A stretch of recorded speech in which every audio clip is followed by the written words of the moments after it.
What's up, my know-it-alls? It's that time again. That's right, Star Trek Picard. We're going to review Season 2, Episode 5, Fly Me to the Moon, in just a moment. But first, I want to tell you guys, thank you so much. We've hit our very first milestone in the channel, which is 100 subscribers, and that's a big milestone for us, because ultimately, for me, because that means that, one, you guys really like me. No, but the truth is, I genuinely appreciate that. Thank you so much. I've never felt more welcomed into a community than the Star Trek community, which is really great because it's my original fandom, so I'm all about it. Now, with all that out of the way, let's get to this.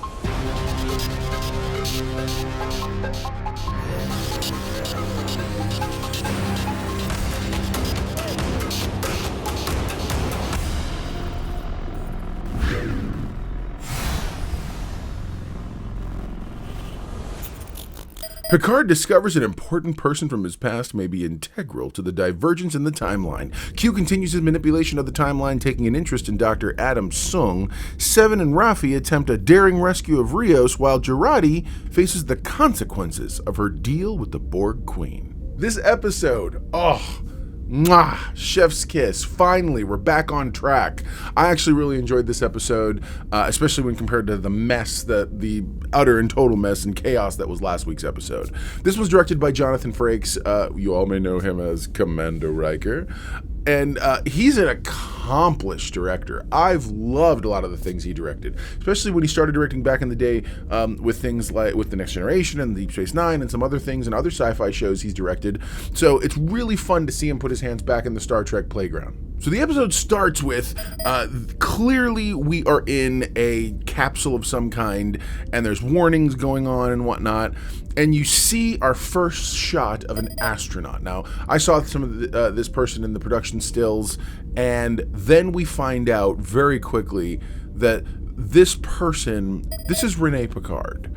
Renee Picard is, as we shift to the next scene and we get to see Picard talking to what looks like Laris, but is actually a supervisor known as Talon.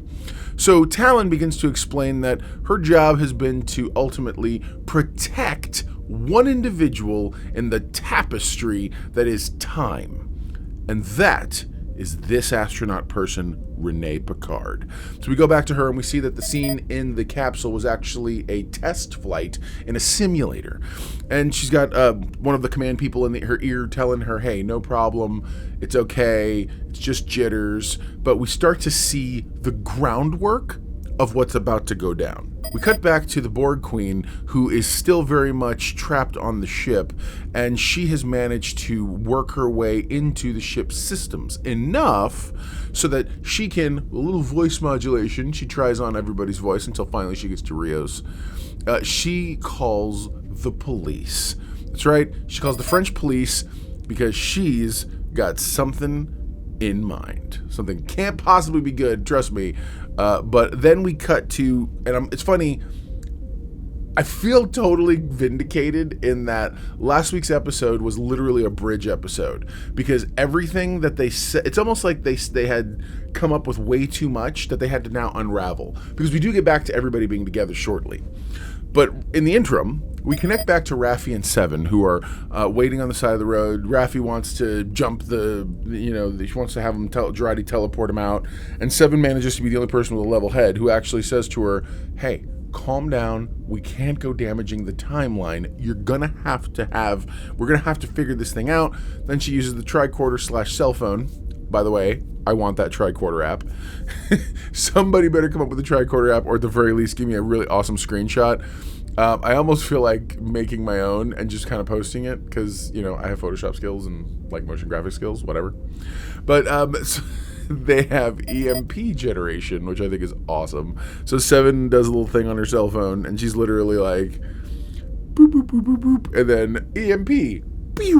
And it just literally shoots out a massive EMP that stops the bus. Well, immediately Mr. Hardcore INS officer / ICE officer is all like, hang on everybody, blah blah blah. He's immediately suspicious because God forbid someone's engine just die. And so that's when Rios is like, he's like, todo ustedes ten cuidado, ustedes esperan ahora mismo porque vamos ya mismo tal ready. It was great. It essentially is him saying, hey, everybody get ready. And so then dude's really mad. He's like, I thought I told y'all to shut up. And he comes in the gate, and then all of a sudden, boom, they start fighting. So that's when the young guy from last week, who was the one that Rios was helping in the INS detention center, he does this Kirk double fist. He's like, Kaka! And you're like, all right on, man. Good job. No, for real, good job for you. And that's, of course, when Raffi and Seven show up, and they're helping everybody get off. And right for a split second, Raffi she believes that she sees Elnor. I really feel bad for her in this regard, because she's definitely attached herself to Elnor as that surrogate son, especially after the rejection from her own son in season 1. Spoilers for season 1, and why are you here if you haven't seen season 1? And so she kind of starts to realize, yeah, man, it's pretty harsh. And so Seven is like, hey, it's gonna be okay. We got each other's back. Cut back to Picard, who's still talking through all of this with the supervisor, and the supervisor shows him video via hologram, because why not, of Renee Picard in a therapy session.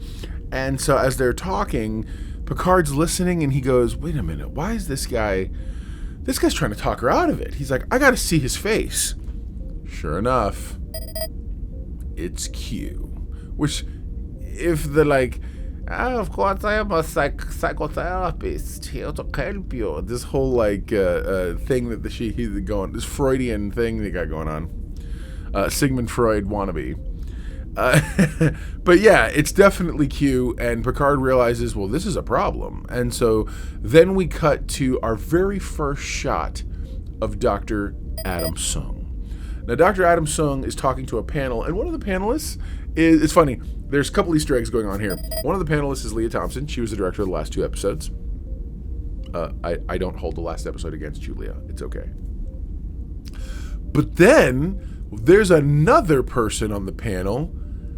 Last name is Roshenko. And if those of you who are looking for Easter egg, it's funny because I'm not normally Easter egg minded. I'm so sucked into the show. But I saw that and I was like, isn't that Worf's family's last name? Worf being from the Klingon from Star Trek The Next Generation. He was adopted by human parents, and they were the Roshenkos. His name is Worf Roshenko. And so, which we only see a couple times in a couple episodes. That he actually goes by that last name. Otherwise, it's for the most part, he's just Worf, son of Moog. But again, so we get to see Adam, and he's in front of this panel, and he's essentially trying to do a glorified, what if I was God speech. And then we cut, so they intercut this conversation, which, by the way, it looks like it's being held literally in the hallway of a courthouse. So, which again, I know that seeing, you play fast and loose with the sets sometimes, and it's a very nice hallway, but I'm not really sure why he's literally standing at a, Girl Scout cookie table. What I mean by that is, it's just a hallway in the middle, and the desk in the middle of a hallway, and whatever. They couldn't find a really nice looking boardroom or something. I don't know. Moving on, though. Chances are it was a budget reason. But then intercut with this, though, is him in his own lab. And then we get to see our very first shot of Issa Briones. She plays Soji. She gets to play Dr. Soong's daughter. And so apparently she has a rare genetic disease that he's trying to solve. But unfortunately, the questions he's asking and the approach he's taking, at least from what I can tell based on Leah Thompson's response in the Dr. Diane Werner, her response in the thing is he's very much got a God complex, which when it comes to a Soong, that's not anything new. And so, but he essentially, interspersed with that conversation is him and his daughter, and they're working through what's going on. And essentially, he's trying to give her stabilizing agents. The stabilizing agents, she has a genetic disease that makes it so the sun burns her skin, and it's very difficult for her to go out, leave the house. The sun burns, it's air is like acid. It's rough. And it's funny. I had a friend of mine in high school who he literally had to wear. It was the first time I ever found out clothing had SPFs. So because he was allergic to everything. He was allergic to air, grass, the sun. So but this is a more extreme case, obviously. So then we cut to him. He's doing some testing, and and this is where we find out his raison d'être, if you will, his reason for being. And we get to see the computer noticing that the new genetic thing he's trying has a critical failure rate. It's like 99.83% or whatever else that it's going to fail. And that's because this is what all his genetic work is for, is to help find a cure for what she's got, for what's ailing her, if you will. Then all of a sudden someone hacks his computer and says, I can help. And so then they give him it goes to his 3D printer and essentially prints a glorified, goofy-looking Sci-Fi Q. Come on, man. Cut back to the chateau, and you see a police officer, French police officer. He's walking in and searching around and whatnot, and he's like, yeah, I'm checking everything out, this and that. He actually passes right by Jurati, who's asleep on the sofa, only to eventually go outside, out back, because he notices the cloaked ship just so happens to ill-timed be doing its little cloaky reflective thingy, looking like oil and water. And so he goes out back and he's shining the flashlight, and sure enough, he ends up discovering not the Borg ship. He discovers the ship. And as soon as he's in the ship's hold itself, he hears a woman's voice, our Borg Queen. He hears her kind of like, help me, the others are almost here, oh my goodness. And so when he gets there to her, she's like, don't worry, I'm going to help you out here. And he's all freaked out, he's like, oh, what's going on?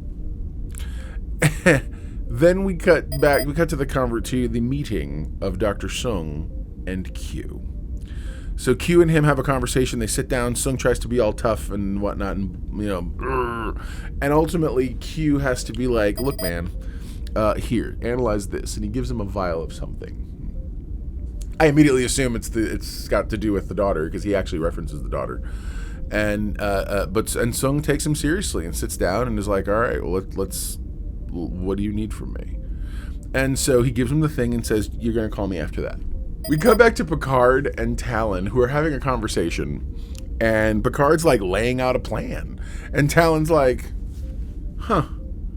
you pretend like I'm someone who takes orders from you. And it's like, yeah, he does, because everyone takes orders from Picard. Anyway, we then cut back to Jurati, who is hearing a voice calling her. Apparently the Borg Queen's tapped into the PA system, and she's like, oh, Agnes, dear. And so Agnes wakes up, and she's like, what's going on? And she sees a shotgun on the mantle. I'm so happy. There's 100 or more year old shotgun that still fires. Either way, again, just a little dip of the toe into, contrived coincidence. But like I've always said, coincidence is literally what everything we watch is. It's a series of events strung together that coincidentally make for an interesting narrative. That's literally what happens. Anyway, so she gets back into the ship and she's walking around, and she gets eventually to where you see the French police officers being held by the throat by the Borg Queen. And so, and the Borg Queen proceeds to tell her, it's like, you're not going to shoot me because you need me and this and that. She starts telling her some really deep stuff. And you see it's starting to affect Jurati. They're talking about loneliness and her own personal loneliness. And it's then right at the last split second, boom, there's a shot. And then we transition. We cut to Dr. Soong, who's actually getting he's testing the thing that Q gave him, and sure enough, it comes up with a 100% success rate. We then cut to him outside, and this is a really cool little drone shield thing, which feels a little advanced for 2 years in the future, but hey, whatever. It's sci-fi. And so they test the thing on her, and she suddenly can feel the sun, and he turns off the shield, and everything's great, and she wants to swim, so she swims, and it's a very emotional moment. Then all of a sudden, after she's done swimming, it all goes bad, and she starts to be affected, and you get to see all these little purple things running, and her eyes are red, and he turns the shield back on, and so he's kind of upset. So we cut to the crew finally returning, and everybody's back together. Jurati's covered in blood. And she explains that she had to kill the Borg Queen, and she shot her in the whatever base of the neck, the only organic tissue part that would have ultimately killed her, and she's dead. The police officer, she's put him back together best she could. He doesn't have a spleen apparently anymore. Whatever. And so the little smoky door thing shows up, and Picard's like, yeah, allow me to introduce you to my crew and this and that. And she's like, your crew who's dragging a dead police officer? He's like, I'm sure he's not dead. It's that really fun awkwardness that comes from Star Trek that I love, which is, hey, it's not what you think, I promise. So then we cut to Q is there at Soong's lab. And he explains to him, he's like, hey, do you have the cure or whatnot? Because if you do, then I'm a hostage. And he says, yeah, no, I've got it. I just need you to take care of some things because I can't do it. Which kind of lends the question, why can't he do it? So again, I'm hoping if we get to the end of this season and all Q has been is a plot device, is a MacGuffin himself, or a phlebotinum, if you will, I'm going to not be happy. Because I feel like Q as a storytelling device is the most effective when he is nigh omnipotent God-man trying to teach stupid, made from dust human about the universe. One of the things that made All Good Things so impactful for me, which is the series finale for Star Trek The Next Generation, was that Q told him, and they kind of used that in the series, Q told him, the trial's never over.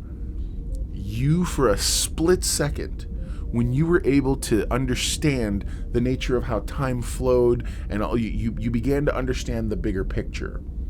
I really appreciated that about him. So if they go backward and just turn him into an angry old man, I'm going to be very disappointed. I don't think that's going to be the case, and there's been a lot of sloppy decisions made so far, and I'm hoping that we start to kind of steer this. Overall, the season's amazing, and I'm enjoying it. I think anybody who says otherwise, you're just closed-minded. Because you have to remember, Star Trek isn't what it used to be. Star Trek is what it always is. Meaning, it's very linearly here. That's like people who are like, the original Lost in Space is the only Lost in Space. Look, man, the Netflix Lost in Space show was inspired. If you missed it, sorry. Eventually, I'll do a video about it for binge watchers. Binge watchers is a thing that I've been wanting to do. Long story. ADHD, my bad. Anywho, so we cut back and we get Picard and Raffi who are in together and talking, and you get this really great, the whole crew sitting around talking to the supervisor lady, the watcher, if you will. And as they're talking, you find out that, okay, well, we've got to go. They explain the entire. This meeting becomes a heist episode super quick, like down to the catchy little music that's playing while everything's being explained, and it's literally like I was waiting for George Clooney to be like, "You're either in or you're out, right now." And so as Picard begins to explain, oh, we're gonna have to do this and this and this, and Jurati and supervisor are all kind of talking over this whole thing, and you find out that there's facial recognition, and someone has to get into the server room, and so we see Jurati in this gorgeous red dress. And she proceeds to purposely get caught, and it's pretty interesting. So eventually she's in security, and she's handcuffed to a chair, and she's got to essentially break into the server and upload their stuff. While she's sitting there, we finally get just what happened between her and the Borg Queen. And it turns out she got close, and the Borg Queen infected her, probably, I'm assuming, with her own mental engrams, which means that then we get to see Jurati sitting there in the security office, red dress and all, and we get to know that she mentally, in her head, the Borg Queen is there as she puts her arm around her. And I'm like, dang, bro. So I'm very happy this episode redeemed us in a lot of ways. So, yeah, there you go. Now you know. And if knowing is half the battle, you're halfway to being a know-it-all yourself. So, what is the know-it-all index for this episode? I very much love this episode. I'm very happy. personally, I don't know why you needed all the fluff of last episode. I mean, I know there's certain storylines they wanted to hit, and they wanted to do the INS thing, which, I mean, let's not even talk about the fact that essentially they assaulted law enforcement, regardless what good, bad, indifferent, whether you agree or not. Okay. So anyways, but I like what they're doing. They finally we're getting someplace, which I'm glad we're finally getting to, because the episodes are quickly running out. But I'm excited to see this thing. I think that me and a few of the Know-It-All Nation here were correct, which is that by the end of this, Jurati and the Borg Queen are going to be one and the same. Now they might try to like exorcise the Borg Queen somehow. And there might be some weird jiggery pokery having to do with either technology or perhaps Q. But again, so these are things that I hope don't end up to be MacGuffins, because I feel like it does a disservice to us as fans. But I'm really liking the storytelling so far. So here's hoping they stick the landing. Know-It-All Index for this week. For Star Trek Picard, Season 2, Episode 5, Fly Me to the Moon. It's climbing back up to the mountain. I'm going to say 8. I'm going to give this one a solid 8 out of 10. 8 out of 10, I was pretty impressed by it, and I'm here for it, man. Let's go. I'm down.